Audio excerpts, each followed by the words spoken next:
तो उत्प्रेरक को एक एग्जाम्पल से समझते हैं। सपोज दो दोस्त हैं और वो दो दोस्त कौन है? राघव और सुमित। राघव और सुमित दो दोस्त हैं, राघव और सुमित। इन दोनों के बीच में क्या हो जाती है? लड़ाई हो जाती है। इन दोनों के बीच में जो है किसी बात को लेकर जो है बहुत गंदी लड़ाई हो जाती है। इन दोनों के बीच में किसी बात को लेकर जो है झगड़ा हो जाता है और इन दोनों की जिंदगी में के होने से यहाँ पर राघव और सुमित के बीच की जो लड़ाई है वो और अधिक विकराल हो जा रही है। यानी कि इन दोनों के बीच में रिएक्शन जो है और अधिक विकराल रूप धारण कर रही है। तो ये क्या होगी? यहाँ पर रिएक्शन कर रहे हैं कौन? राघव और सुमित। और जो शशांक है वह क्या है? इस पर कोई फर्क नहीं पड़ रहा है। ये क्या है? उत्प्रेरक का यहाँ पर काम कर रहा है। उत्प्रेरक मतलब दोनों को जो है लड़ाई के लिए, उन दोनों की लड़ाई को और अधिक बढ़ा रहा है। तो इस प्रकार से आप यहाँ पर उत्प्रेरक को समझ सकते हैं। Hello everyone, a very good morning to my dear student. क्या हालचाल? सब बढ़िया, सब खैरियत, सब मजामा। तो केमिकल काइनेटिक्स लेक्चर नंबर 3 और जिसमें आज हम पढ़ने जा रहे हैं अभिक्रिया की दर को प्रभावित करने वाले कारकों को, यानी कि factors on which rate of reaction depends. कि जो रिएक्शन की स्पीड होती है, कि जो रिएक्शन का रेट होता है, वह किन किन चीज़ों पर डिपेंड करता है। इससे पहले केमिकल काइनेटिक्स के फर्स्ट लेक्चर और सेकंड लेक्चर आए थे जिसमें हमने बात की थी कि रेट ऑफ रिएक्शन क्या होता है और रेट ऑफ रिएक्शन कैसे प्राप्त करते हैं। तो यदि आपने वे वीडियोस अभी तक नहीं देखे हैं और आप देखना चाहते हैं तो आप टाइप कर सकते हैं rate of reaction by chem study Naval Padiyar. क्या टाइप करना है? Rate of reaction by chem study Naval Padiyar. तो चलिए स्टूडेंट, आज का लेक्चर स्टार्ट करते हैं और उन चीज़ों की बात करते हैं जिससे रिएक्शन की दर यानी कि रिएक्शन की स्पीड पर फर्क पड़ता है। तो चलिए कॉपी और पेन निकाल लें और नोट्स बनाना शुरू कर दें। तो हेडिंग है अभिक्रिया की दर को प्रभावित करने वाले कारक। आप हेडिंग लिख लें, फैक्टर्स ऑन विच ROR यानी कि रेट ऑफ रिएक्शन डिपेंड्स। इससे पहले मैं आपको बता दूं कि इस चैप्टर में यानी कि केमिकल काइनेटिक्स रासायनिक बलगतिकी चैप्टर में हमने यहाँ पर जो है मेनली दो फैक्टर्स को ही पढ़ना है, जो कि आपका है सांद्रता और टेम्परेचर। बट आज के लेक्चर में जो कि क्या है? Factors on which rate of reaction depends, इसमें हम 6 से 7 फैक्टर की बात करेंगे। बट मेन हमने क्या है? दो ही पढ़ने हैं, जो कि है हमारा कंसंट्रेशन और टेम्परेचर। पूरा चैप्टर जो है इन्हीं दोनों कारकों पर डिपेंड है। जो केमिकल काइनेटिक्स चैप्टर है वो इन दोनों ही, यही दोनों जो है आपको आगे देखने को मिलेंगे। कौन कौन सा? सबसे पहला है कंसंट्रेशन और सेकंड वन है टेम्परेचर। तो यहाँ पर हम सबसे पहले उन 6 से 7 फैक्टर्स को लिख लेते हैं जिस पर कि क्या है? रेट ऑफ रिएक्शन डिपेंड करता है, यानी कि जो कि अभिक्रिया की दर को प्रभावित करती है। तो हमारा यहाँ पर जो पहला फैक्टर है वह है अभिकारकों की प्रकृति। क्या है? अभिकारकों की प्रकृति, यानी कि अभिकारकों का जो नेचर होगा, नेचर ऑफ रिएक्टेंट होगा, वह किस प्रकार से जो है रेट ऑफ रिएक्शन को इफेक्ट करेगा। अभिकारकों की प्रकृति, nature of reactants, nature of reactants. दूसरा जो यहाँ पर बात करेंगे हम, दूसरा फैक्टर जो कि रेट ऑफ रिएक्शन को प्रभावित करता है वह है अभिकारकों का सांद्रण। यानी कि अभिकारकों का सांद्रण जो है किस प्रकार से रेट ऑफ रिएक्शन को प्रभावित करता है। अभिकारकों का सांद्रण, अभिकारकों का सांद्रण यानी कि concentration, concentration of reactants. Third one है हमारा ताप, यानी कि टेम्परेचर। तो ताप को घटाने पर जो है रेट ऑफ रिएक्शन क्या होगा, यानी कि अभिक्रिया की स्पीड क्या होगी, या फिर ताप को बढ़ाने पर जो है रेट ऑफ रिएक्शन पर क्या प्रभाव पड़ेगा। ये सब जो है हम यहाँ पर इस तीसरे फैक्टर में देखेंगे। टेम्परेचर, टेम्परेचर जो है ROR को किस प्रकार से इफेक्ट करेगा। और जो फोर्थ वन है वह है हमारा उत्प्रेरक, उत्प्रेरक यानी कि कैटलिस्ट। कैटलिस्ट जो है किस प्रकार से जो है ROR को इफेक्ट करेगा। और फिफ्थ वन है हमारा, फिफ्थ वन जो है हमारा वह है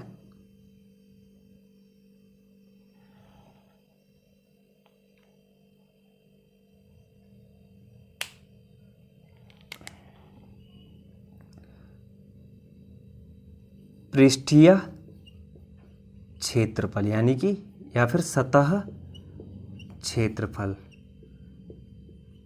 क्षेत्रफल यानी कि सरफेस एरिया किस प्रकार से जो है रेट ऑफ रिएक्शन को प्रभावित करेगा, सरफेस एरिया। सिक्स्थ जो कारक है वह है प्रकाश यानी कि intensity of light, intensity of light. और जो सेवंथ है अभिकारकों की, अभिकारकों की भौतिक, अभिकारकों की भौतिक अवस्था। तो अभिकारकों की भौतिक अवस्था जो है किस प्रकार से जो है रेट ऑफ रिएक्शन को प्रभावित करेगी, अभिक्रिया की स्पीड को प्रभावित करेगी। यदि जब जो है अभिकारक जो है सॉलिड स्टेट में है तो रेट ऑफ रिएक्शन क्या होगा, जब लिक्विड स्टेट में है तो रेट ऑफ रिएक्शन क्या होगा, जब गैसेस स्टेट में है तो रेट ऑफ रिएक्शन किस प्रकार से घटेगा या बढ़ेगा, या कोई इफेक्ट यहाँ पर रेट ऑफ रिएक्शन पर नहीं पड़ेगा। Physical state of reactants. तो आज के इस लेक्चर में हम इन सभी 7 फैक्टर्स की बात करने वाले हैं। इनमें जो मेन है जिसके इर्द गिर्द जो है हमारा पूरा चैप्टर घूम रहा है वह है कंसंट्रेशन एंड टेम्परेचर। आगे हम जो है इन्हीं दोनों को पढ़ने वाले हैं, पूरे चैप्टर में इन्हीं दोनों के बारे में जो है हम पढ़ने वाले हैं। तो अब हम एक एक करके इनको समझते हैं कि अभिकारकों की प्रकृति जो है किस प्रकार से रेट ऑफ रिएक्शन को प्रभावित करती है, या फिर अभिकारकों की भौतिक अवस्था यानी कि फिजिकल स्टेट ऑफ रिएक्टेंट्स किस प्रकार से जो है अभिक्रिया की दर को इफेक्ट करती है। तो इन सभी कारकों को आप नोट डाउन कर ले, नोट डाउन कर लिया होगा। सबसे पहले हम यहाँ पर बात करते हैं अभिकारकों की प्रकृति यानी कि नेचर ऑफ रिएक्टेंट्स की, कि किस प्रकार से जो है नेचर ऑफ जो रिएक्टेंट्स होता है वह अभिक्रिया की रेट को प्रभावित करता है। तो यहाँ पर हमारे पास जो पहला फैक्टर है वह है अभिकारकों की प्रकृति यानी कि नेचर ऑफ रिएक्टेंट्स। जो अभिक्रिया की दर होती है वह अभिकारकों की प्रकृति पर निर्भर करती है। यानी कि जो अभिकारक यानी रिएक्टेंट्स का जो नेचर है वह किस प्रकार का है, आयनिक रिएक्टेंट्स हैं या फिर कोवलेंट रिएक्टेंट्स हैं या फिर होमोजीनियस रिएक्टेंट्स हैं या फिर हेट्रोजीनियस रिएक्टेंट्स हैं। तो ये किस प्रकार से जो है अभिक्रिया के रेट को प्रभावित करते हैं। तो जो अभिक्रिया की दर होती है वह क्या है, अभिकारकों की प्रकृति पर निर्भर करती है। और अभिक्रिया के दौरान क्या होता है, अभिकारकों में जो उपस्थित बंध होते हैं यानी कि जो रिएक्टेंट्स के पास बॉन्ड होते हैं उनमें क्या होता है, वे टूटते हैं। और वे बंध जब टूटते हैं, अभिकारकों का जब बॉन्ड ब्रेक होता है तभी जाके क्या होता है, उत्पादों में बॉन्ड फॉर्मेशन होता है यानी कि बंधों का निर्माण होता है। यदि अभिकारकों में बंध टूटेंगे तो उत्पादों में क्या होता है, उत्पादों में उपस्थित बंधों का निर्माण होता है। अर्थात अभिक्रिया के दौरान जो है क्या होता है, अभिकारकों यानी कि रिएक्टेंट्स में उपस्थित बंध टूटते हैं जबकि उत्पादों में बंधों का निर्माण होता है। यदि अभिक्रिया में क्या हो रहा है, यदि अभिक्रिया में जो टूटने वाले बंध हैं उनकी संख्या क्या है, अधिक है। यदि अभिक्रिया में टूटने वाले बंधों की संख्या, टूटने वाले बंधों की संख्या अधिक है, संख्या अधिक है तो क्या होगा, रेट ऑफ रिएक्शन क्या होगा, हाई होगा या लो होगा।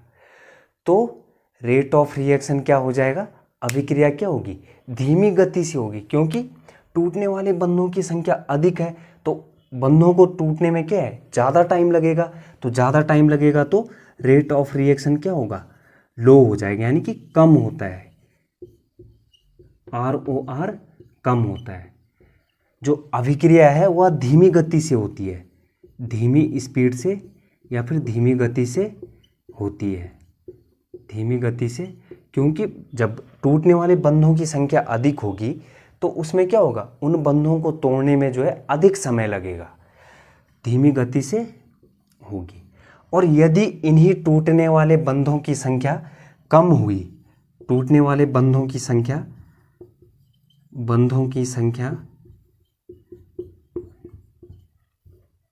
क्या हुई, कम हुई, तो क्या होगा, अभिक्रिया जो है जल्दी हो जाएगी, यानी कि रेट ऑफ रिएक्शन क्या होगा, हाई होगा, यानी कि स्पीड से होगी, रेट ऑफ रिएक्शन हाई या फिर तीव्र गति से अभिक्रिया संपन्न होती है, तीव्र गति से संपन्न होती है। तो क्या बोला मैंने, अभिक्रिया का वेग जो है अभिकारकों की प्रकृति पर निर्भर करता है, और अभिक्रिया के दौरान क्या होता है, अभिकारकों में उपस्थित बंध टूटते हैं, लेकिन जो उत्पादों में क्या होता है, बंधों का निर्माण होता है। यदि अभिक्रिया में टूटने वाले बंधों की संख्या अधिक है, टूटने वाले बॉन्ड्स की संख्या अधिक है, तो रेट ऑफ रिएक्शन क्या होगा, कम होगा, यानी कि उस अभिक्रिया की दर कम होगी। अभिक्रिया की दर कम होने से मतलब उस अभिक्रिया को होने में टाइम लगेगा, जिससे क्या है, वह धीमी गति से कंप्लीट होगी।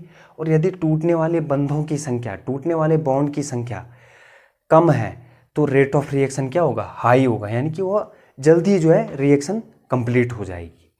तो यहाँ पर जो है बात करते हैं हम नेचर ऑफ रिएक्टेंट में जो है, यदि नेचर जो है रिएक्टेंट का क्या हो, आयनिक हो, तो आयनिक नेचर हो, यदि पहला एग्जांपल लेते हैं आयनिक रिएक्टेंट्स का, ये आपने नोट डाउन कर लिया होगा, ये समझाने के लिए लिखा था मैंने यहाँ पर। तो आयनिक रिएक्टेंट्स में क्या होगा, जो आयनिक रिएक्टेंट्स होते हैं वे तीव्र अभिक्रियाएं प्रदर्शित करते हैं, क्या करते हैं, फास्ट रिएक्शन को शो करते हैं, फास्ट रिएक्शन, यानी कि इनका rate of reaction very high होता है। इनमें क्या होता है, टूटने वाले बंधों की संख्या कम होती है, जिसके कारण क्या होता है, इनको होने में बिल्कुल भी समय नहीं लगता है, यानी कि एकाएक ये अभिक्रियाएं कंप्लीट हो जाती है। For example NaCl plus AgNO3 gives AgCl plus NaNO3। तो इनमें क्या होता है, ये क्या होता है, आयंस की फॉर्म में यहाँ पर उपस्थित है, Na plus Cl negative plus Ag plus NO3 negative. तो यहाँ पर क्या है, ये पहले से आयंस की फॉर्म में उपस्थित है। तो जो आयनिक रिएक्टेंट्स होते हैं वे तीव्र अभिक्रियाएं प्रदर्शित करते हैं, यानी कि इनमें जो है माइक्रो सेकंड भी जो है ये अभिक्रिया को कंप्लीट होने में नहीं लगाते हैं, इनको कंप्लीट होने में जो है माइक्रो सेकंड लगते हैं। तो यहाँ पर क्या होता है, ये आयंस की फॉर्म में जो है यहाँ पर क्या है, प्रेजेंट है, लेकिन ये एक दूसरे से यहाँ पर जो आयन होते हैं चिपके होते हैं। किस कारण चिपके होते हैं, इलेक्ट्रोस्टैटिक फोर्स के कारण। बाकी तो है तो यहाँ पर ये क्या है, आयन की फॉर्म में ही है, लेकिन इलेक्ट्रोस्टैटिक फोर्स जो है इन्हें क्या है, बांधे रखता है, जिसके कारण यहाँ पर क्या होता है, ये बॉन्ड का ब्रेक नहीं होता है, यहाँ पर क्या होता है, बंध नहीं टूटते हैं, एकाएक जो क्या होता है यहाँ पर सीधे जो है ये घुल मिल जाते हैं। क्या होता है, घुल मिल जाते हैं, यहाँ पर क्या होता है, घुल मिल घुल मिल घुल मिल घुल मिल, जिससे क्या यहाँ पर AgCl का अवक्षेप प्राप्त होता है, NaNO3 का यहाँ पर क्या प्राप्त हो जाता है, हमें एक्वस फॉर्म में क्या प्राप्त हो जाता है, सोडियम नाइट्रेट। तो यहाँ पर क्या होता है, आयनिक रिएक्टेंट्स जो है तीव्र अभिक्रियाएं प्रदर्शित करते हैं, जिनका रेट ऑफ रिएक्शन यानी कि ROR वेरी हाई मतलब बहुत स्पीड से होते हैं, बहुत अधिक स्पीड से अभिक्रिया होती है। हमें पता भी नहीं चलता है कि यह रिएक्शन कब हुई, एकाएक जो है यह अभिक्रियाएं कंप्लीट हो जाती है। नेक्स्ट यहाँ पर हम देखते हैं कोवलेंट रिएक्टेंट्स को। किसकी बात करते हैं? कोवलेंट रिएक्टेंट्स की। कोवलेंट रिएक्टेंट्स में क्या होता है, यानी कि सहसंयोजी अभिकारक। Covalent reactants. तो आयनिक रिएक्टेंट्स में क्या हो रहा था, अभिक्रिया की स्पीड बहुत तेज़, यानी कि बहुत तेज़ गति से हो रही थी, माइक्रो सेकंड में जो है रिएक्शन कंप्लीट हो रही थी, जिसमें क्या हो रहा था, जो रिएक्टेंट्स थे वो आयन की फॉर्म में थे, और आयन की फॉर्म में क्या थे वे, जिसके कारण क्या है, एक दूसरे से बिल्कुल घुल मिल रहे थे और एकदम से रिएक्शन करवा रहे। नेक्स्ट यहाँ पर बात करते हैं जो दूसरा है यहाँ पर अभिकारकों की प्रकृति में कोवलेंट रिएक्टेंट्स की, यानी कि जो अभिकारक की प्रकृति होती है वह कोवलेंट होता है, सहसंयोजी अभिकारक। तो सहसंयोजी अभिकारक जो होते हैं वे क्या होते हैं, वे स्लो रिएक्शन प्रदर्शित करते हैं। क्या करते हैं? Slow reaction. Slow reaction. तो इसमें क्या होता है, जो कोवलेंट रिएक्टेंट्स होते हैं इनमें जो है बंध टूटते हैं और जो उत्पाद होते हैं उनमें बंध का निर्माण होता है। तो जब बंध टूटेंगे तो क्या होगा, बंध को टूटने में और बंध को बनने में टाइम लगेगा, यानी कि इसका जो रेट ऑफ रिएक्शन होगा इन रिएक्टेंट्स का, कोवलेंट रिएक्टेंट्स का जो रेट ऑफ रिएक्शन होगा वह लो होगा। ये जो कोवलेंट रिएक्टेंट्स होंगे वह धीमी गति से अभिक्रिया संपन्न करवाते हैं। तो एग्जाम्पल के लिए लेते हैं हम यहाँ पर N2 plus 3H2 gives 2NH3। क्या होता है, जब 1 मोल नाइट्रोजन और 3 मोल हाइड्रोजन के आपस में संयोग करते हैं तो हमें प्राप्त होता है 2 मोल अमोनिया के। क्या प्राप्त होता है? 2 मोल अमोनिया के। और यहाँ पर जो है नाइट्रोजन नाइट्रोजन के बीच में कोवलेंट बॉन्ड, हाइड्रोजन हाइड्रोजन के बीच में कोवलेंट बॉन्ड, और नाइट्रोजन हाइड्रोजन के बीच में कोवलेंट बॉन्ड। तो यहाँ पर क्या होता है, जो अभिकारक होते हैं बॉन्ड टूटते हैं, यानी कि बॉन्ड ब्रेक होते हैं, और उत्पादों में क्या होता है, बॉन्ड बनते हैं, बॉन्ड फॉर्म होते हैं। तो बॉन्ड के टूटने से लेकर बंधों के बनने तक जो है कुछ ना कुछ टाइम लगता है, यानी कि यह जो अभिक्रिया है टाइम टेकिंग है, टाइम यहाँ पर लग रहा है। जब जो है यहाँ पर क्या होता है, बंध टूटते हैं अभिकारकों में और उत्पाद में क्या होता है, नए बंधों का निर्माण होता है। तो बंध के टूटने और बंध के नए बंधों का निर्माण होने में जो है कुछ ना कुछ समय लगता है, जिससे हम यहाँ पर बोल सकते हैं कि जो सहसंयोजी अभिकारक वाली रिएक्शन होती है उनका जो रेट ऑफ रिएक्शन होता है वह लो होता है, यानी कि ये धीमी गति से होती है, यानी कि बंध को टूटने में और नए बंधों को बनने में कुछ ना कुछ समय लगेगा, और समय लग रहा है तो वह रिएक्शन क्या होगी, धीमी गति से होगी। क्या होगी, धीमी गति से होगी, यानी कि यहाँ पर जो टूटने वाले बंधों की संख्या है वह अधिक है। टूटने वाले बंधों की संख्या जब अधिक होगी तो उनको तोड़ने में अधिक समय लगेगा। अधिक समय लग रहा है तो यानी कि रिएक्शन क्या है, धीमी गति से हो रही है। तो जब भी जो है हमारे पास जो है अभिकारक की प्रकृति जो है कोवलेंट होगी, यानी कि हमारे पास जो है कोवलेंट रिएक्टेंट्स होगा, नेचर ऑफ रिएक्टेंट कोवलेंट होगा, तो उसका जो रेट ऑफ रिएक्शन है वह धीमा होगा, यानी कि वह धीमी गति से अभिक्रिया कंप्लीट होती है। ये तो यहाँ पर एक तरीका था नेचर ऑफ रिएक्टेंट्स को समझाने का कि किस तरीके से जो है रिएक्टेंट के नेचर से जो है अभिक्रिया की दर को इफेक्ट होता है। इसमें बहुत सी चीज़ों की बात कर सकते हैं हम, और भी चीज़ों की बात कर सकते हैं, जैसे कि समांगी अभिकारक होगी, यानी कि होमोजीनियस रिएक्टेंट्स अभिकारक, और विषमांगी अभिकारक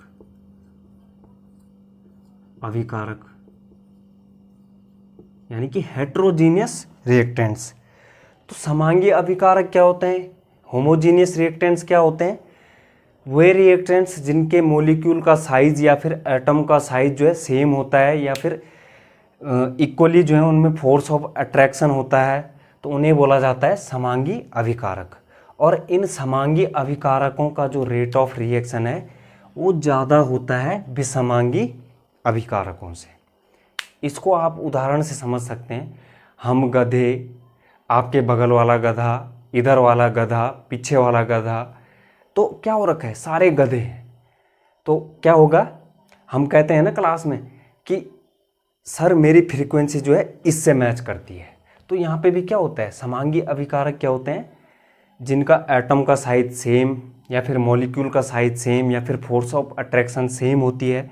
तो क्या होता है, इनकी जो समांगी अभिकारकों की रिएक्ट करने की टेंडेंसी होती है, अभिक्रिया होने की जो प्रवृत्ति होती है वह अधिक होती है। लेकिन विसमांगी अभिकारकों में क्या होता है, एक बच्चा गधा है, एक तेज है, एक अधिक तेज है, तो क्या होते हैं, तितर बितर सा हो रखा है। तो उनकी जो विसमांगी अभिकारक होते हैं उनकी जो रिएक्ट करने की टेंडेंसी है वह समांगी अभिकारकों से कम होती है, क्योंकि ये क्या है, ये एक जैसे हैं। अगर तेज हैं तो सारे तेज हैं, अगर कमज़ोर हैं तो सारे एक जैसी फ्रीक्वेंसी के हैं।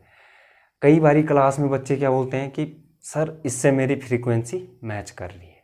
फ्रीक्वेंसी मतलब ये मेरे जैसा है सर, मैं तो यहीं जो है इसके इर्द गिर्द घूमूंगा। तो यहाँ पर भी ऐसा ही होता है, समांगी अभिकारकों की जो रिएक्ट करने की टेंडेंसी होती है वह विसमांगी अभिकारकों से अधिक होती है। तो होमोजीनियस, इंग्लिश में जो है homogeneous reactants heterogeneous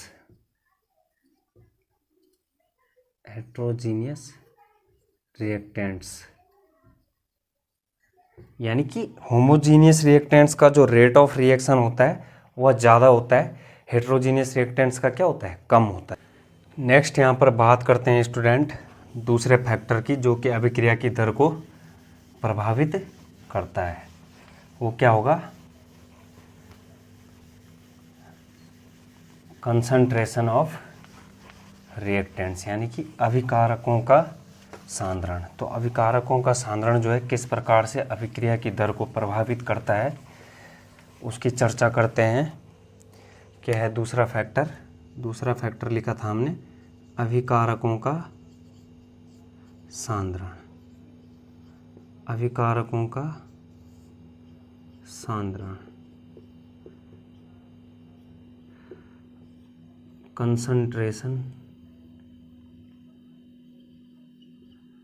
concentration of reactants. तो अब हम देखेंगे दूसरा फैक्टर जो कि अभिक्रिया की दर को इफेक्ट करता है, जो कि हमारा है कंसंट्रेशन ऑफ रिएक्टेंट्स, यानी कि अभिकारकों का सांद्रण। तो हम देखते हैं कि किसी भी रिएक्शन का जो रेट होता है वह डिपेंड करता है कि रिएक्टेंट का सांद्रण कितना है, मतलब कितना रिएक्टेंट है उसके पास। रिएक्टेंट के सांद्रण से मतलब है कि रिएक्टेंट की कितनी मात्रा जो है हमारे पास है, रिएक्टेंट की कितनी मात्रा है।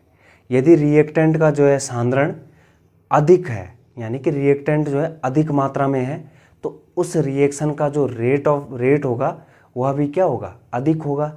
और यदि रिएक्टेंट का कंसंट्रेशन जो है कम है तो उस रिएक्शन का जो रेट होगा वह भी क्या होगा, कम होगा। मतलब जो अभिक्रिया की दर है, जो रेट ऑफ रिएक्शन है, वह डायरेक्टली प्रोपोर्शनल होता है कंसंट्रेशन ऑफ रिएक्टेंट्स के। क्या होता है, अभिक्रिया की दर इज प्रोपोर्शनल किसके, अभिकारकों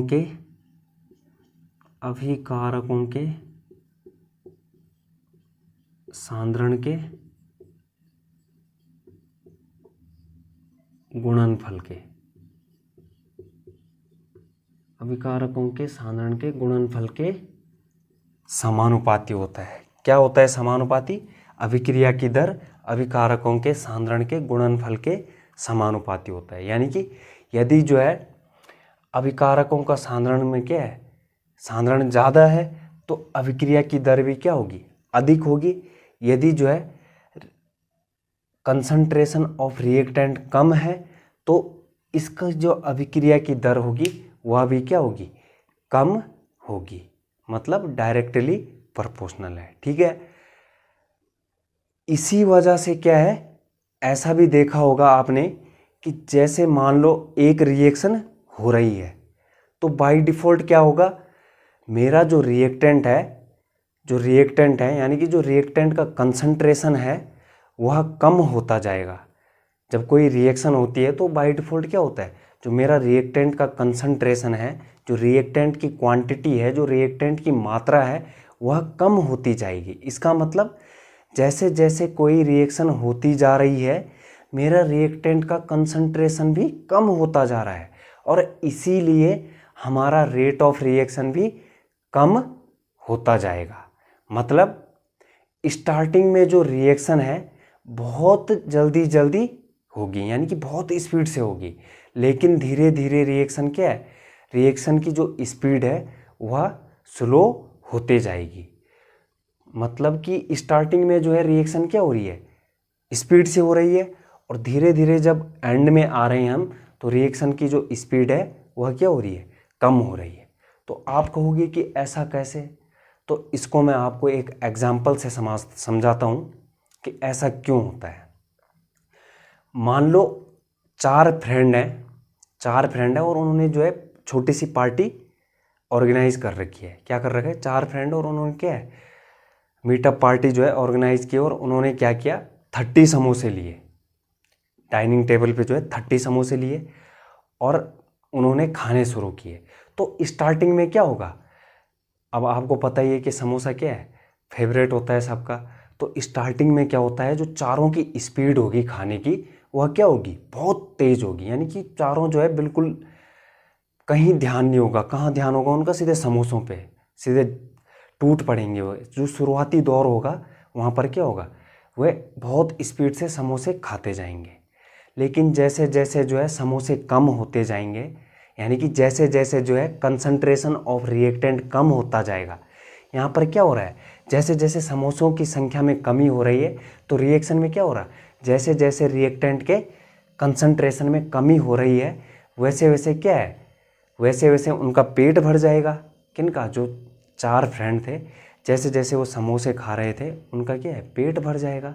और जब लास्ट में 4 समोसे बच जाएंगे तो क्या होता है, एक दोस्त दूसरे दोस्त को कहता है भाई जी आप लो, दूसरा दोस्त तीसरे दोस्त को कहता है भाई जी आप लो, यानी कि वहाँ पर क्या है, फिर वो टाइम लेते हैं, लास्ट जब एंड में आते हैं तो वो टाइम लेना शुरू कर देते हैं। तो यहाँ पर भी वही होता है, स्टार्टिंग में क्या होता है, रेट ऑफ रिएक्शन बिल्कुल बहुत हाई होता है, यानी कि रिएक्शन की स्पीड जो है बहुत अधिक होती है, लेकिन जैसे एंड में आते हैं रिएक्शन की स्पीड क्या हो जाती है, स्लो हो जाती है। मतलब मेन जो आपने यहाँ पर ध्यान रखना है कि अभिक्रिया की दर जो है डायरेक्टली प्रोपोर्शनल होती है कंसंट्रेशन ऑफ रिएक्टेंट्स के। यानी कि सामान्यता क्या होता है, इन जनरली सामान्यता ROR यानी कि अभिक्रिया की दर अभिकारकों के सांद्रण में, अभिकारकों के यानी कि कंसंट्रेशन ऑफ रिएक्टेंट्स में वृद्धि के साथ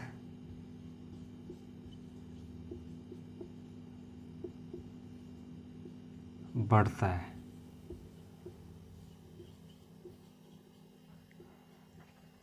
क्या होता है, सामान्यतः ROR यानी कि अभिक्रिया की दर अभिकारकों के सांद्रण में वृद्धि के साथ बढ़ता है। जो अन्य पॉइंट है यहाँ पर वो भी आपको ध्यान रखने हैं इसके साथ, कि सांद्रण में वृद्धि के साथ रेट ऑफ रिएक्शन घट भी सकता है। कई रिएक्शन क्या होंगी जहाँ पर जो है कंसंट्रेशन ऑफ रिएक्टेंट में वृद्धि हो रही होगी, लेकिन वहाँ पर जो रेट ऑफ रिएक्शन है उसमें क्या हो रहा होगा, कमी हो रही होगी। रेट ऑफ रिएक्शन क्या है, घट भी सकता है। तो क्या है, सांद्रण में, अभिकारकों के सांद्रण में वृद्धि के साथ ROR में कमी भी हो सकती है।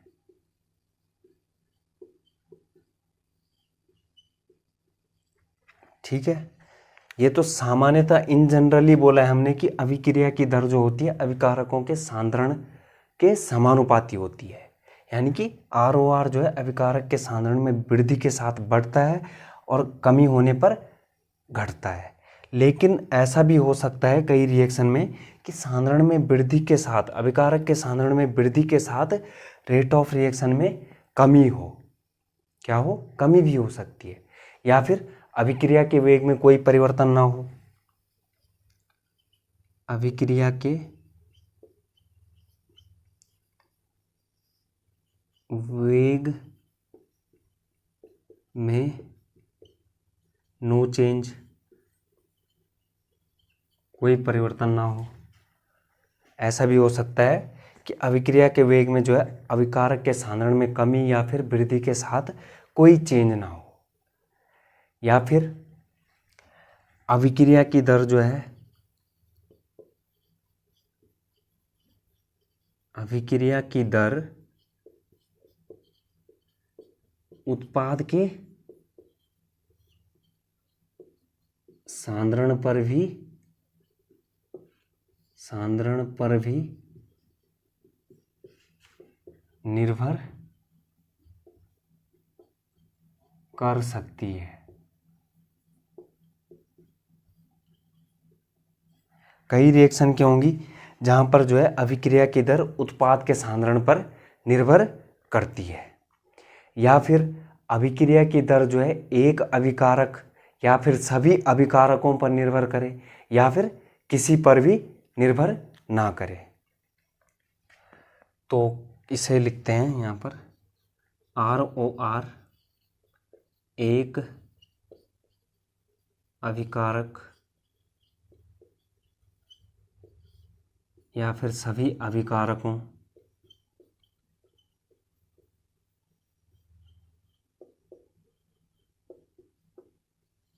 या फिर किसी भी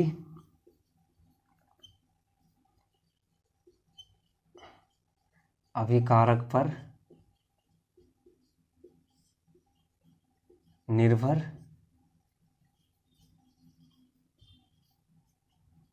ना करें।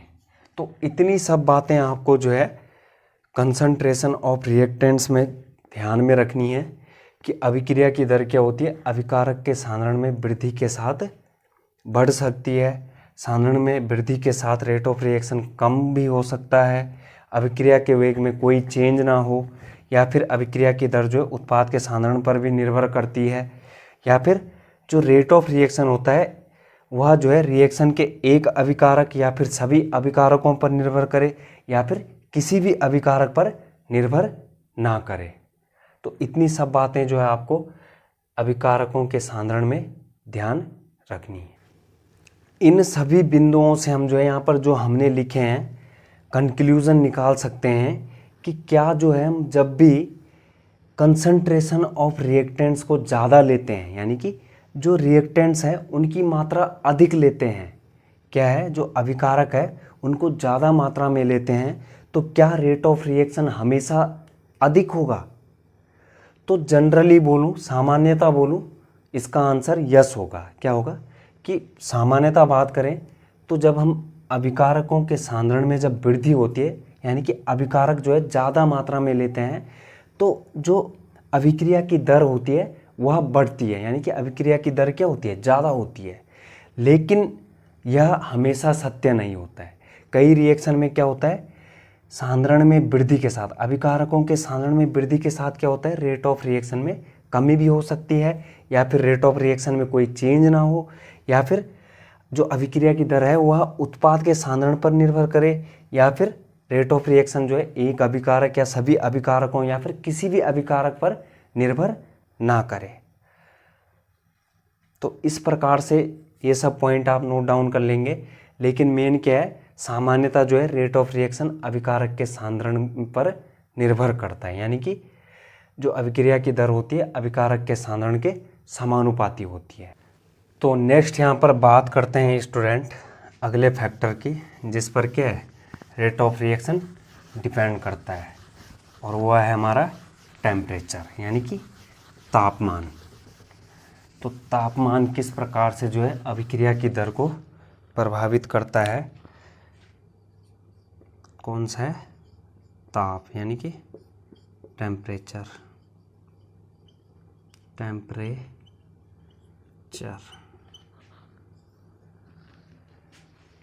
तो स्टूडेंट अब हम डिस्कस करेंगे जो कि हमारा अगला फैक्टर है, कौन सा है, टेम्परेचर, जिसके ऊपर क्या है हमारा रेट ऑफ रिएक्शन डिपेंड करता है, और वो क्या है, तापमान, यानी कि टेम्परेचर।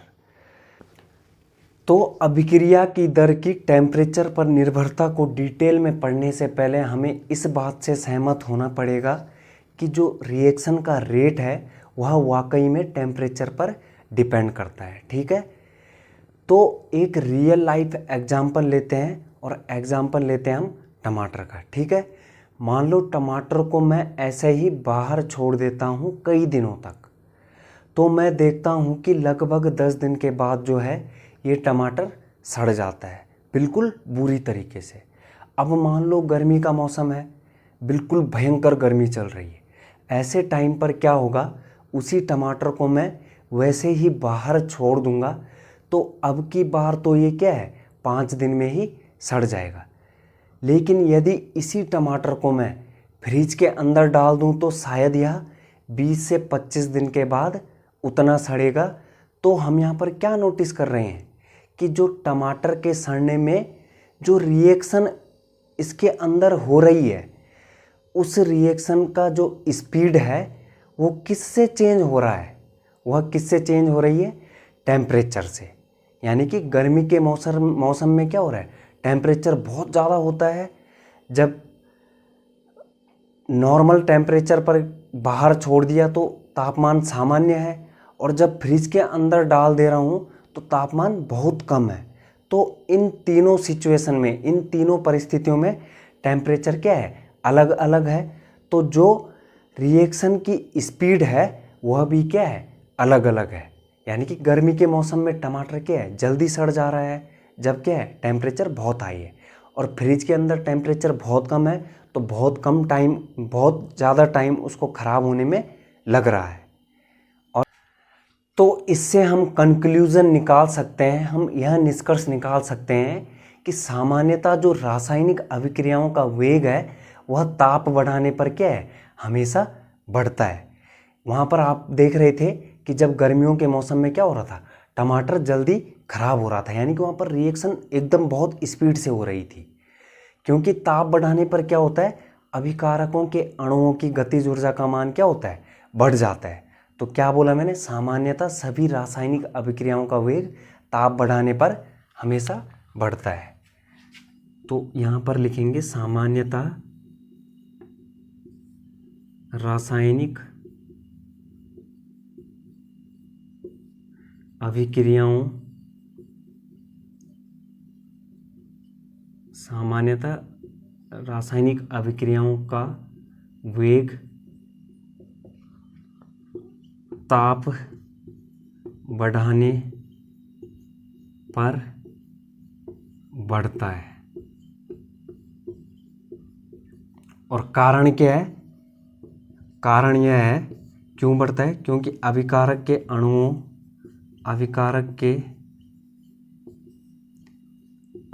की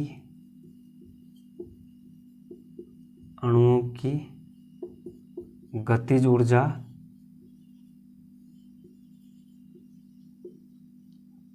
ऊर्जा में वृद्धि हो जाती है।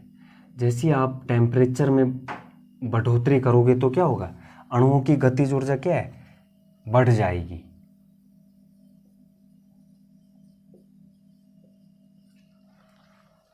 तो क्या होता है, सभी रासायनिक अभिक्रियाओं का वेग जो है ताप बढ़ाने पर बढ़ता है। क्यों बढ़ता है, क्योंकि ताप बढ़ाने पर क्या होता है, अभिकारक के अणुओं की गतिज ऊर्जा का मान क्या होता है, बढ़ जाता है, और जिससे क्या होता है, रेट ऑफ रिएक्शन भी बढ़ जाता है।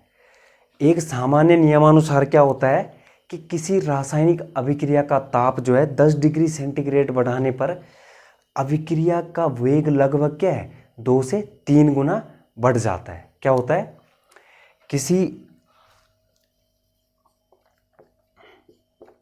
किसी रासायनिक अभिक्रिया का ताप 10 डिग्री सेंटीग्रेड बढ़ाने पर अभिक्रिया का वेग या फिर अभिक्रिया की दर, अभिक्रिया का वेग 2 से 3 गुना हो जाता है। एक सामान्य नियमानुसार क्या है, किसी रासायनिक अभिक्रिया का तापमान जो है 10 डिग्री सेंटीग्रेड बढ़ाने पर अभिक्रिया का वेग क्या है लगभग 2 से 3 गुना बढ़ जाता है। तो यहाँ पर जो है हम ताप गुणांक की परिभाषा भी लिख सकते हैं कि 25 डिग्री सेंटीग्रेड तथा 35 डिग्री सेंटीग्रेड ताप पर अभिक्रिया के वेग नियतांकों का जो अनुपात होता है उसे क्या बोला जाता है, ताप गुणांक। क्या बोला जाता है, 25 डिग्री सेंटीग्रेड तथा 35 डिग्री सेंटीग्रेड ताप पर अभिक्रिया के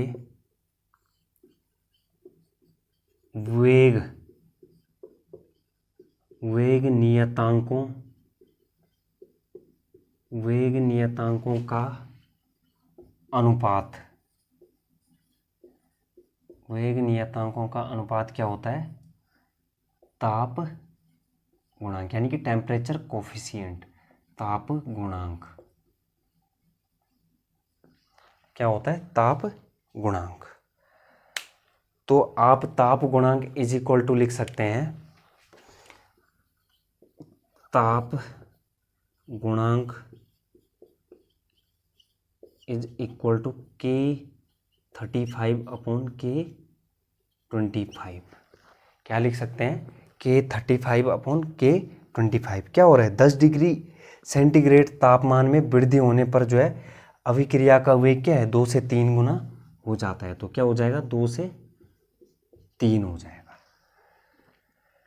जहां पर K35 क्या है, 35 डिग्री सेंटीग्रेड पर अभिक्रिया का वेग नियतांक। यहाँ पर K35 क्या है, K35 जो है यहाँ पर K35 is equal to 35 degree centigrade ताप पर अभिक्रिया का वेग नियतांक, वेग नियतांक क्या है, वेग नियतांक। ऐसा ही K25 क्या है, 25 डिग्री सेंटीग्रेड ताप पर अभिक्रिया का वेग नियतांक, वेग नियतांक। तो इस प्रकार से जो है तापमान जो है अभिक्रिया की दर को प्रभावित करता है। नोट डाउन कर लें स्टूडेंट। नेक्स्ट यहाँ पर बात करते हैं हम अगले फैक्टर की, जो कि है उत्प्रेरक की उपस्थिति, यानी कि प्रेजेंस ऑफ कैटलिस्ट। तो कैटलिस्ट किस प्रकार से जो है रेट ऑफ रिएक्शन को प्रभावित करती है उसको डिस्कस करेंगे।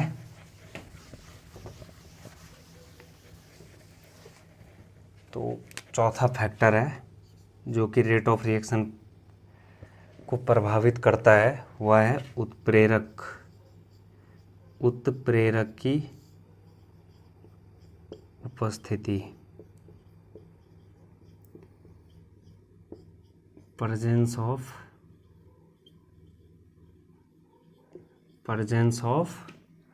कैटलिस्ट।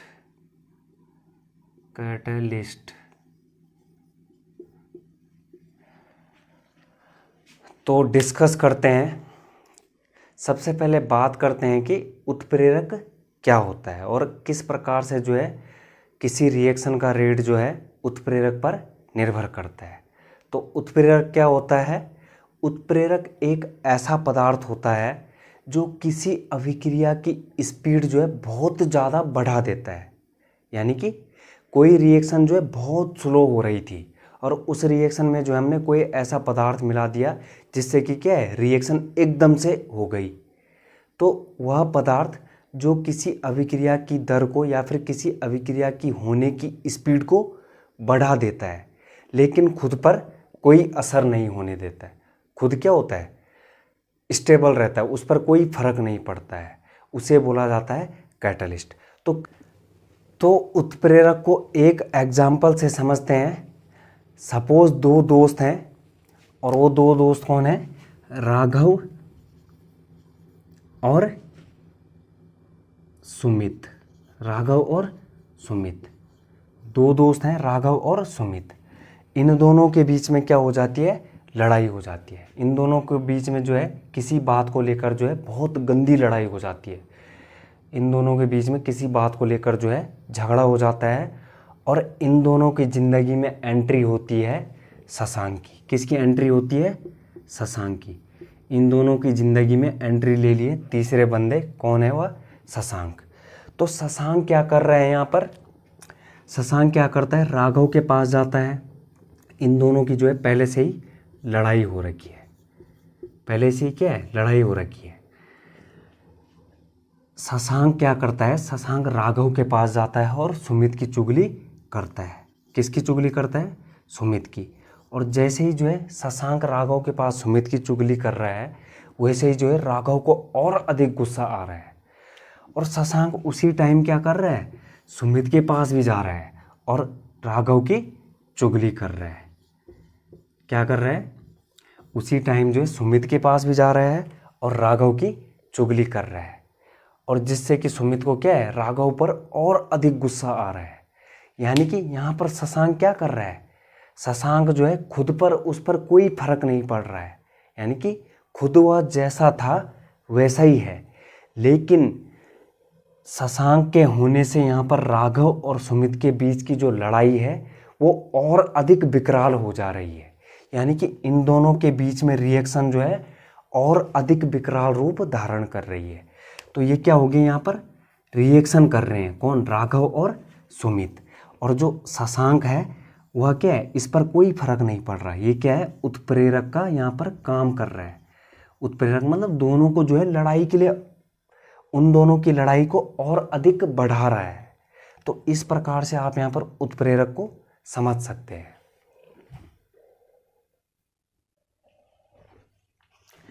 तो हम यहाँ से उत्प्रेरक को परिभाषित कर सकते हैं इस एग्जाम्पल की मदद से कि उत्प्रेरक क्या होते हैं। उत्प्रेरक वे पदार्थ होते हैं जो रासायनिक अभिक्रिया के वेग को बढ़ा देते हैं और स्वयं जो है रासायनिक अभिक्रिया में प्रतिभाग नहीं करते हैं, यानी कि भाग नहीं लेते हैं। तो उत्प्रेरक क्या होते हैं? उत्प्रेरक वे पदार्थ जो अभिक्रिया की दर या फिर अभिक्रिया के वेग को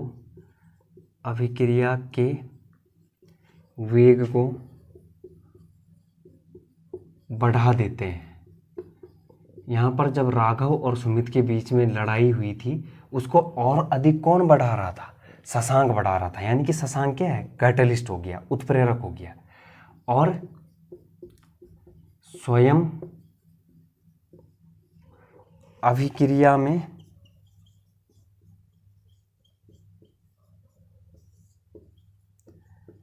भाग नहीं लेते हैं। उत्प्रेरक क्या होते हैं? स्वयं अभिक्रिया में भाग नहीं लेंगे। जब जो है सुमित और राघव की लड़ाई हो रही थी, लड़ाई होगी, तो शशांक जो है कभी भी जो है उन दोनों की लड़ाई में शामिल नहीं होगा। वो क्या करेगा? उनको उकसाएगा। तो उत्प्रेरक वे पदार्थ जो अभिक्रिया के वेग को बढ़ा देते हैं और स्वयं अभिक्रिया में भाग नहीं लेते हैं। क्या होगा यहाँ पर? नहीं लेते हैं, अभिक्रिया में भाग नहीं लेते हैं। जैसे कि शशांक क्या है? अभिक्रिया में भाग नहीं लेगा। और यहाँ पर हमारे पास जो उत्प्रेरक होते हैं वे दो प्रकार से होते हैं। पहला है धनात्मक धनात्मक उत्प्रेरक, धनात्मक उत्प्रेरक जो कि क्या है, अभिक्रिया के वेग को बढ़ा देते हैं। धनात्मक उत्प्रेरक क्या करते हैं, अभिक्रिया के वेग को इंक्रीज, बढ़ा देते हैं। लेकिन दूसरा जो टाइप होता है वह होता है ऋणात्मक उत्प्रेरक। ऋणात्मक उत्प्रेरक या फिर इसको अवरोधक भी बोला जाता है, रोकने वाला, अवरोधक, इंग्लिश में इनहिबिटर। ये क्या करते हैं, अभिक्रिया के वेग को घटा देते हैं, अभिक्रिया के वेग को घटा देते हैं। क्या करते हैं, अभिक्रिया के वेग को घटा देते हैं। तो इनहिबिटर को किस प्रकार से समझ सकते हैं आप, ऋणात्मक इनहिबिटर, ऋणात्मक उत्प्रेरक या फिर अवरोधक को किस प्रकार समझ सकते हैं आप। धनात्मक उत्प्रेरक तो हमने एग्जाम्पल ले लिया था कि जो राघव और सुमित की लड़ाई हुई थी। लेकिन ऋणात्मक उत्प्रेरक या फिर अवरोधक को किस प्रकार से समझ सकते हैं आप, कि सपोज दैट राघव और सुमित की क्या है, राघव और सुमित की जो है लड़ाई हो रखी है, ठीक है। तीसरा बंदा जो है शशांक यहाँ पर एंट्री कर रहा है, इन दोनों की ज़िंदगी में एंट्री ले ली दोनों की ज़िंदगी में, ठीक है। और इन दोनों की जो है लड़ाई हो रखी है। तो शशांक जाता है राघव के पास और राघव बोलता है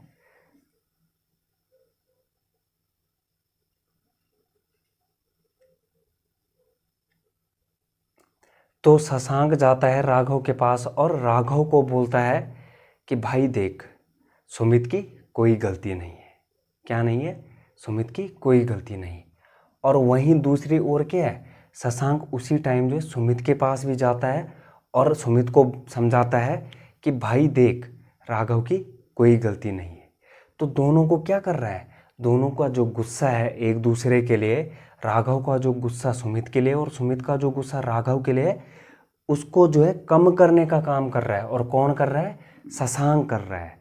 तो शशांक कैसा है यहाँ पर, ऋणात्मक उत्प्रेरक, यानी कि इनहिबिटर। क्या बोल सकते हैं हम, इनहिबिटर का काम कौन कर रहा है, शशांक कर रहा है, जो कि क्या है, इनके गुस्से को कम करने का काम कर रहा है। तो ऋणात्मक उत्प्रेरक, अवरोधक या इनहिबिटर क्या होता है, अभिक्रिया के वेग को घटा देते हैं। तो उत्प्रेरक क्या होते हैं, अभिक्रिया में अपरिवर्तित रहते हैं। लेकिन इनकी उपस्थिति में क्या होता है, रेट ऑफ रिएक्शन जो है घट या बढ़ जाता है, जो कि क्या है, उत्प्रेरक की प्रकृति पर निर्भर करता है। यानी कि उत्प्रेरक प्रकृति अगर धनात्मक हुई तो अभिक्रिया के वेग के मान में वृद्धि होगी। अगर उत्प्रेरक की प्रकृति, नेचर ऑफ कैटलिस्ट जो है ऋणात्मक हुआ या फिर अवरोधक हुआ, तो वह क्या है, अभिक्रिया के वेग को घटा देते हैं। तो क्या होता है,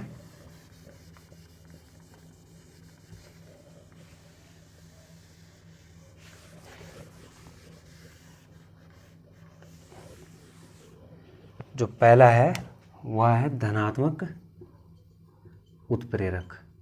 तो धनात्मक उत्प्रेरक में क्या होता है,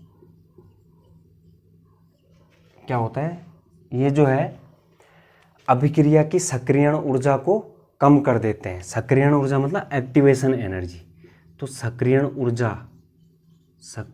अभिक्रिया की सक्रियण ऊर्जा डिक्रीज हो जाती है, जिसके कारण क्या है, जिसके कारण जो है निम्न ऊर्जा स्तर में भी जो अभिकारक अणु होते हैं वे प्रोडक्ट बनाने लगते हैं। क्या करने लगते हैं, उत्पाद बनाने लगते हैं। और रेट ऑफ रिएक्शन क्या हो जाता है, बढ़ जाता है। सक्रियण ऊर्जा में कमी होती है धनात्मक उत्प्रेरक की उपस्थिति के कारण, जिससे क्या है, निम्न स्तर के अभिकारक अणु जो है, अभिकारक अणु उत्पाद बनाते हैं। तो उत्पाद बनाते हैं तो क्या होता है, ROR यानी कि अभिक्रिया की दर इंक्रीज हो जाती है, बढ़ जाती है। क्या होती है, बढ़ जाती है। ROR क्या हो जाता है, बढ़ जाती है।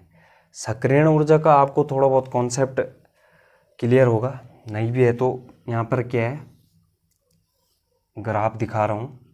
यहाँ पर क्या है, ये एनर्जी है, क्या है ये, एनर्जी है। यहाँ पर ये रिएक्शन की प्रोसेस है, ठीक है। यहाँ पर ये रिएक्टेंट यानी कि अभिकारक हो गया, क्योंकि रिएक्टेंट की एनर्जी क्या होती है, कम होती है, प्रोडक्ट की एनर्जी ज़्यादा होती है। तो यहाँ पर जो रिएक्शन होती है बिल्कुल ऐसा नहीं होगा कि यहाँ से सीधे डायरेक्ट ऐसा चला जाएगा, ये ऐसा नहीं होता है, ठीक है। ये क्या होता है, जो रिएक्टेंट होता है, जो अभिकारक होता है, पहले ट्रांजिशन स्टेट में जाएगा, फिर जाके जो है यहाँ पर प्रोडक्ट बनाएगा। तो रिएक्टेंट की एनर्जी क्या होती है, कम होती है, प्रोडक्ट की एनर्जी ज़्यादा होती है, जो कि क्या है, इसलिए जो है रिएक्टेंट को नीचे और प्रोडक्ट को ऊपर दिखाया गया है। और यहाँ जो है एनर्जी है, तो यहाँ पर क्या होता है, पहले ये ट्रांजिशन स्टेट में जाता है, ट्रांजिशन स्टेट में जाता है। यहाँ पर क्या है, जो एनर्जी होती है इसे बोला जाता है सक्रियण ऊर्जा यानी कि एक्टिवेशन एनर्जी, सक्रियण ऊर्जा। तो सक्रियण ऊर्जा होता है और ये यहाँ पर कब होती है, बिना उत्प्रेरक की उपस्थिति में, बिना उत्प्रेरक की उपस्थिति में, बिना उत्प्रेरक की उपस्थिति में यहाँ पर क्या है, सक्रियण ऊर्जा है। लेकिन उत्प्रेरक की उपस्थिति में क्या होता है, सक्रियण ऊर्जा का मान कम हो जाता है। यहाँ पर क्या है, उत्प्रेरक की उपस्थिति में, उत्प्रेरक की उपस्थिति में सक्रियण ऊर्जा। और कौन सा उत्प्रेरक होगा, धनात्मक उत्प्रेरक, क्योंकि धनात्मक उत्प्रेरक क्या होते हैं, वो सक्रियण ऊर्जा के मान को घटा देते हैं। तो यहाँ पर लिख देंगे धनात्मक, धनात्मक उत्प्रेरक की उपस्थिति में सक्रियण ऊर्जा। तो यहाँ पर क्या हो रहा है, यहाँ पर क्या हो रहा है, सीधे मतलब सक्रियण ऊर्जा का मान कम हो गया। क्या हो रहा है, पहाड़ कूद के नहीं जाना पड़ रहा है, इतनी लंबी छलांग नहीं लगानी पड़ रही। क्या कर दिया, पहाड़ के बीच में से जो है कोई रोड निकाल दी है, दिख रहा होगा यहाँ, पहाड़ के बीच में से जो क्या है रास्ता बना दिया, और जो कि निम्न स्तर में जो अभिकारक अणु होंगे वे भी क्या है, उत्पाद बनाने लग गए हैं, जिससे यहाँ पर क्या हो जाएगा, रेट ऑफ रिएक्शन इंक्रीज हो जाएगा। तो इसको नोट डाउन कर लें। इसके बाद थोड़ा सा ही बचा है जिसमें हम बात करेंगे ऋणात्मक उत्प्रेरक की। यहाँ पर आपको दिख रहा है ये क्लियर, हाँ दिख रहा है। तो यहाँ पर अब बात करते हैं, यहाँ से ऋणात्मक उत्प्रेरक, ऋणात्मक उत्प्रेरक। तो ऋणात्मक उत्प्रेरक में क्या हो रहा था, अभिक्रिया की दर को घटा रहे थे, यानी कि ऋणात्मक उत्प्रेरक में क्या होता है, अभिक्रिया की सक्रियण ऊर्जा को ये बढ़ा देते हैं। जो ऋणात्मक उत्प्रेरक होते हैं ये क्या करते हैं, अभिक्रिया की सक्रियण ऊर्जा के मान को बढ़ा देते हैं, और सक्रियण ऊर्जा के मान में वृद्धि होने से क्या हो जाता है, इनके अभिक्रिया का वेग जो है कम हो जाता है।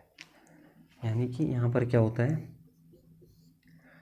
सक्रियण ऊर्जा में, सक्रियण ऊर्जा बढ़ जाती है, और सक्रियण ऊर्जा बढ़ जाती है तो क्या हो जाएगा, ROR यानी कि अभिक्रिया का वेग जो है कम हो जाता है, अभिक्रिया का वेग कम या फिर घट जाता है। अरे भाई हमारे पास कोई बिना उत्प्रेरक की उपस्थिति में क्या है, सक्रियण ऊर्जा यहाँ पर ये है, कौन सा है, ये वाला है जो ये पीक दिख रहा है। और जो ऋणात्मक उत्प्रेरक है वो क्या कर रहे हैं, सक्रियण ऊर्जा के मान को बढ़ा दे रहे हैं, यानी कि इससे भी ऊपर जो है कहीं ये सक्रियण ऊर्जा होगी। तो यहाँ पर पहली बात जो है कहाँ पे आसानी होगी, यहाँ पर इतने ऊपर में तो आसानी हो ही नहीं सकती है। आपको जो है यहाँ से छलांग लगानी है तो पहले यहाँ से ऊपर चढ़ना पड़ेगा। तो यहाँ पर क्या होता है, अभिक्रिया की दर जो है इसीलिए कम होती है क्योंकि ये बहुत अधिक ऊंचाई पर है।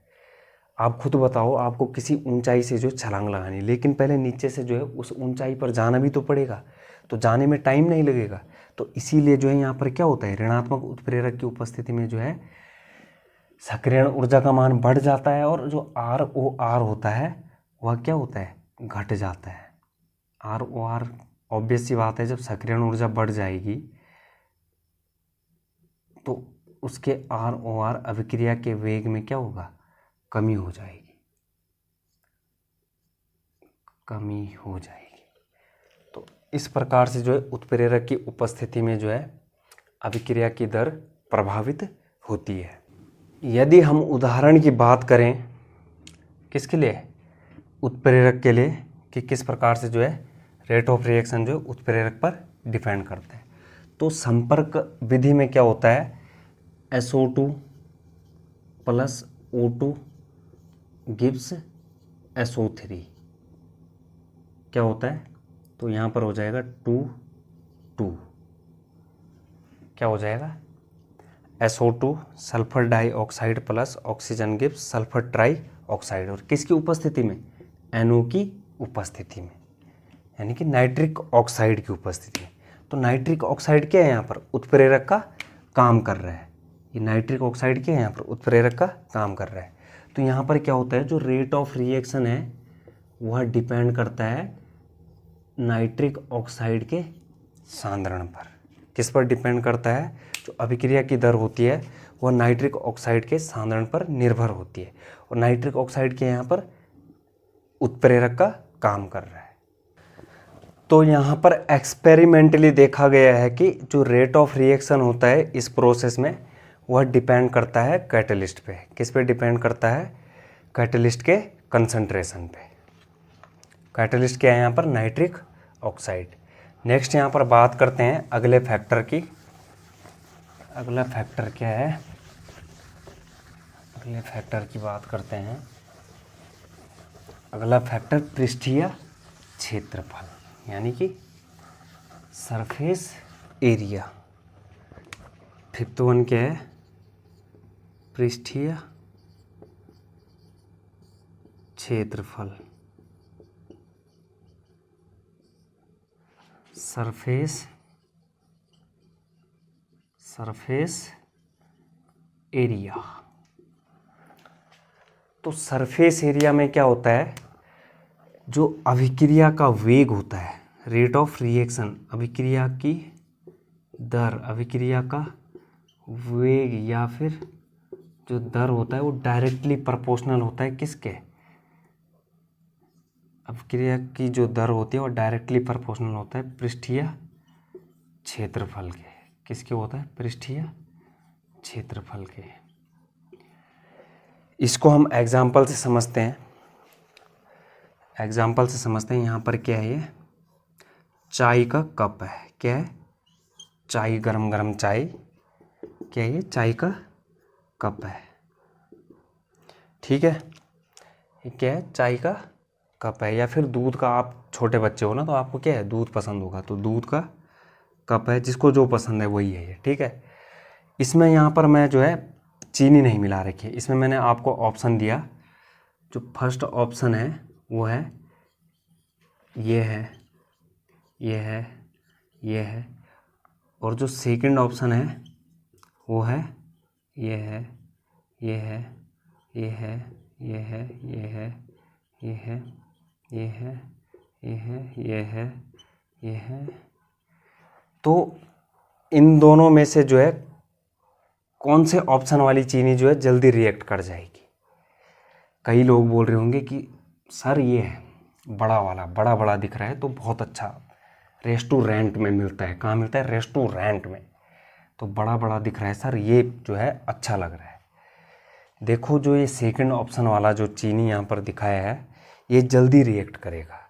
क्यों जल्दी रिएक्ट करेगा, क्योंकि इसका जो सरफेस एरिया है ज़्यादा है। सरफेस एरिया ज़्यादा क्यों है, क्योंकि ये जो है छोटे छोटे पार्टिकल हैं। तो इससे जो ये इस प्रकार की चीनी है इसको जो है सराउंड यहाँ से भी करेगा। क्या करेगा, जो चाय या दूध के मॉलिक्यूल हैं वे जो है हर तरफ से सराउंड कर रहे हैं इधर अंदर की ओर से, लेकिन यहाँ क्या हो रहा है, यहाँ सराउंड उतना नहीं हो पा रहा है। इसका एरिया क्या है, कम है, इसका जो सरफेस एरिया है कम है जो पहले वाले पार्ट का। यहाँ पर ये नहीं देखना कि बड़ा ये है इसका सरफेस एरिया ज़्यादा होगा, जितना छोटा आकार जो है कण का होगा उसका सरफेस एरिया उतना ही अधिक होगा। तो यहाँ पर क्या हो जाएगा, इसको यदि मैं इस क्यूब को डिवाइड करूँ तो जो यहाँ से डिवाइड होकर इसके इस चीनी के क्रिस्टल से जो डिवाइड होकर हमें पार्टिकल मिलेंगे तो वहाँ से होकर क्या है, चीनी या चाय के मॉलिक्यूल आसानी से उससे मिल जाएंगे। तो क्या होगा, वो अपने में आसानी से घोल लेगा, यानी कि ये जो दूसरे टाइप की चीनी थी यह आसानी से घुल जाएगी, आसानी से रिएक्शन कर लेगी। तो हम कह सकते हैं कि अभिकारकों के कणों का आकार, अभिकारकों के कणों का आकार, अभिकारकों के कणों का आकार, कणों का आकार जितना छोटा होगा उनका क्या होगा, उसकी सतह का जो क्षेत्रफल है उतना ही अधिक होगा। तो अभिकारकों के कणों का आकार जितना छोटा होगा, सतह क्षेत्रफल उतना ही ज़्यादा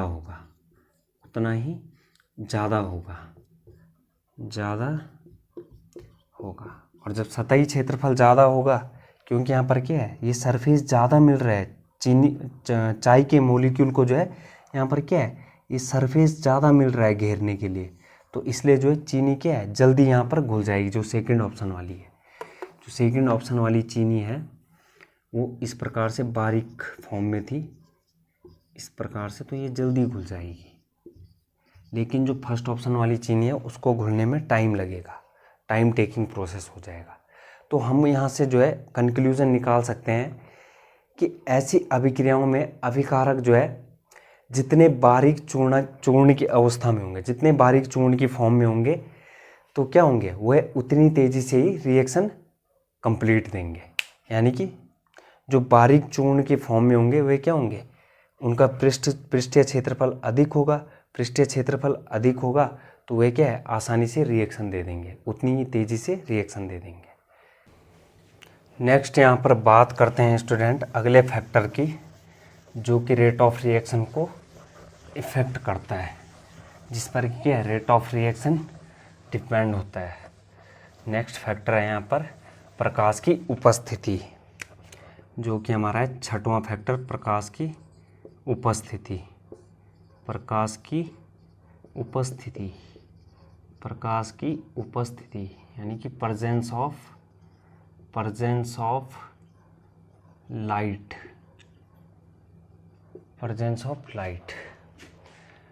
तो कुछ रासायनिक अभिक्रियाओं का जो है क्या है, कुछ रासायनिक अभिक्रियाओं के वेग जो हैं प्रकाश की उपस्थिति में क्या है अधिक होते हैं। अधिक क्यों होते हैं, जैसी जो हम प्रकाश की इंटेंसिटी यानी कि प्रकाश की तीव्रता को बढ़ा देते हैं,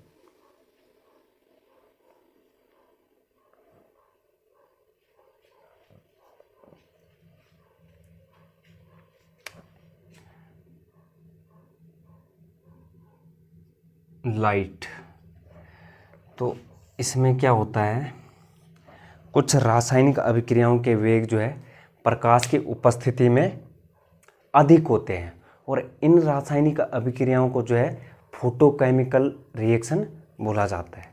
क्या बोला जाता है, जो प्रकाश की उपस्थिति में होते हैं उन्हें बोला जाता है फोटोकेमिकल रिएक्शन। तो क्या होता है यहाँ पर, फोटोन की संख्या में वृद्धि हो जाती है, जैसे ही जो हम इंटेंसिटी बढ़ाते हैं लाइट की, यानी कि तीव्रता में वृद्धि करते हैं लाइट की। तीव्रता से आप किस प्रकार समझ सकते हैं, सपोज दैट 60 वाट का बल्ब था और आपने क्या है 100 वाट का बल्ब लगा दिया या फिर 200 वाट का बल्ब लगा दिया, तो हम कहेंगे कि इंटेंसिटी ऑफ लाइट बढ़ गई है। तो क्या होता है, कुछ रासायनिक अभिक्रियाएं क्या होती हैं, फोटोकेमिकल रिएक्शन होती हैं। फोटोकेमिकल रिएक्शन क्या होती हैं, जो कि क्या है प्रकाश की उपस्थिति में होती है। तो फोटोकेमिकल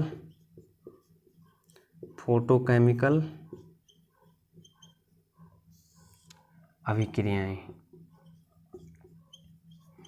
जो कि प्रकाश की उपस्थिति में होती है, और ऐसी रासायनिक अभिक्रियाएं होती हैं जिनके अभिक्रिया के वेग जो है क्या है, लाइट की उपस्थिति से जो है बढ़ जाता है। क्या हो जाता है, प्रकाश की उपस्थिति से जो है,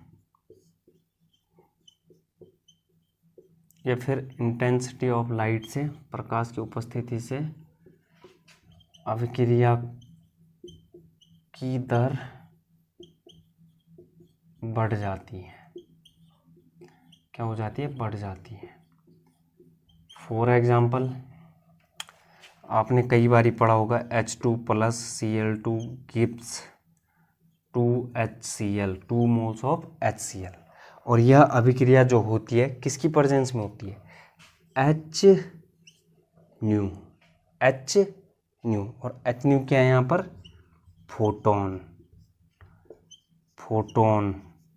फोटोन की एनर्जी है। क्या है यहाँ पर, ये H न्यू फोटोन की एनर्जी। तो होता क्या है यहाँ पर, यदि हम जो है इंटेंसिटी ऑफ लाइट बढ़ा दें, यानी कि प्रकाश की तीव्रता बढ़ा दें, 60 वाट से 100 वाट की बात कर रहा हूँ मैं, जो मैंने आपको बताया था कि इंटेंसिटी क्या होता है, बढ़ाना क्या होता है। यदि कोई बल्ब 60 वाट का है तो उसको 100 वाट का। यदि इंटेंसिटी ऑफ लाइट बढ़ाई जाती है तो उसमें क्या होता है, नंबर ऑफ फोटोन की संख्या में भी बढ़ोतरी हो जाती है। प्रकाश की तीव्रता बढ़ने पर जो है, प्रकाश की तीव्रता जब बढ़ेगी, प्रकाश की तीव्रता जब बढ़ती है तो क्या होता है, फोटोन की संख्या भी बढ़ जाती है, फोटोन की संख्या में भी वृद्धि हो जाती है।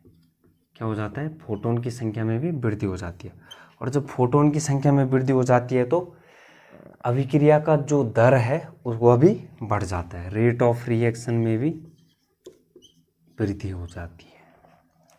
यानी कि जो रेट ऑफ रिएक्शन होता है वो डायरेक्टली प्रोपोर्शनल होता है, यानी कि अभिक्रिया की जो दर या वेग होता है, अभिक्रिया की दर डायरेक्टली प्रोपोर्शनल होता है आई के यहाँ पर इंटेंसिटी ऑफ लाइट। अब लास्ट बात करते हैं, जो हमारा लास्ट फैक्टर है, क्या है वो, फिजिकल स्टेट ऑफ रिएक्टेंट्स, यानी कि अभिकारकों की भौतिक अवस्थाएं। तो भौतिक अवस्थाओं में क्या क्या आ गया, ठोस अवस्था हो गया, द्रव अवस्था हो गया, गैसीय अवस्था हो गया। तो कौन सी अवस्था में जो है रेट ऑफ रिएक्शन अधिक होगा, सबसे अधिक होगा, किस में सबसे कम होगा, तो क्या है, 7वां, अभिकारकों की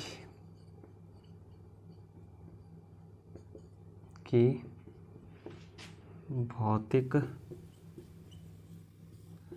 अवस्था, फिजिकल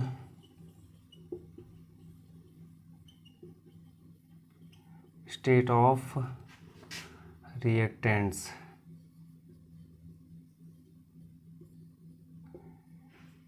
यानी कि यहाँ पर हम जो है गैसियस मीडियम, लिक्विड और बात करेंगे सॉलिड की। तो यहाँ पर जो रेट ऑफ रिएक्शन होगा वो गैसेस का ज़्यादा होगा, किससे, लिक्विड से, और लिक्विड का ज़्यादा होगा सॉलिड से। और सबसे कम किसका है यहाँ पर, सॉलिड का, और सबसे ज़्यादा किसका है, गैसेस का। गैसेस का सबसे ज़्यादा क्यों है, क्योंकि गैसेस में जो मॉलिक्यूल होते हैं, जो अणुओं के बीच की दूरी होती है वो बहुत ज़्यादा होती है, यानी कि बहुत दूर दूर होते हैं अणु। क्या होता है, इस प्रकार से जो है यहाँ पर अणु होते हैं। तो क्या है, यहाँ पर जो है कोलिजन, टक्कर होना आसान है। यहीं सॉलिड की बात करें हम, तो यहाँ पर जो है अंतराणु की दूरियाँ जो होती है वो बहुत नगण्य होती है, मतलब ये है। तो यहाँ पर क्या है, टक्कर होना यानी कि कोलिजन होना बहुत टफ हो जाता है। तो इसलिए जो है गैसियस मीडियम में क्या होता है, जो रेट ऑफ रिएक्शन है वो अधिक होता है। सपोज दैट हम यहाँ पर क्या है, एग्जाम्पल लेते हैं गैसेस के लिए, ये है प्लस ये है, तो ये दोनों क्या है जल्दी रिएक्ट कर जाएंगे, क्योंकि यहाँ पर क्या है अणुओं के बीच की दूरी क्या है बहुत ज़्यादा है। लेकिन ऐसे हम सॉलिड की बात करें तो यहाँ पर यदि हम ये एग्जांपल लें, यहाँ पर क्या है, यहाँ पर जो है कोलिजन होना आसान नहीं होता है। यहाँ पर क्या हो जाता है आसानी से कोलिजन हो जाता है, यानी कि टक्कर हो जाती है। यहाँ से जो है ये एक मॉलिक्यूल यहाँ बीच में जो है जहाँ पे स्पेस दिख रहा है वहाँ पे जा सकता है, लेकिन यहाँ पे कहीं स्पेस ही नहीं है मॉलिक्यूल के बीच में, यानी कि अंतराणुवीय दूरियाँ क्या है बहुत कम है। यहाँ पर क्या अंतराणुवीय दूरियाँ है ही नहीं, यहाँ पर तो अंतराणुवीय दूरियाँ क्या है बहुत ज़्यादा है। एक उस कोने में है, एक इस कोने में, एक दूसरे कोने में, एक तीसरे कोने में, तो वहाँ पर क्या है अणु जो है स्वतंत्र गति करते रहते हैं। यहाँ पर क्या है रैंडम मोशन होता है, यानी कि स्वतंत्र गति है, स्वतंत्र गति करते हैं, जिसके कारण क्या है इनका रेट ऑफ रिएक्शन हाई होता है। ये जो है जल्दी से क्या है रिएक्शन कर लेते हैं। और अभिक्रिया होने के लिए जो है अणुओं के बीच में क्या है टक्कर का होना आवश्यक है, तभी जाके क्या होते हैं पुराने बंध जो है टूटते हैं और नए बंधों का निर्माण होता है। तो यहाँ पर क्या है गैसेस मीडियम में जो है रेट ऑफ रिएक्शन बहुत ज़्यादा हाई होता है, और सॉलिड स्टेट में क्या होता है रेट ऑफ रिएक्शन कम होता है। आज के लिए इतना ही, थैंक यू।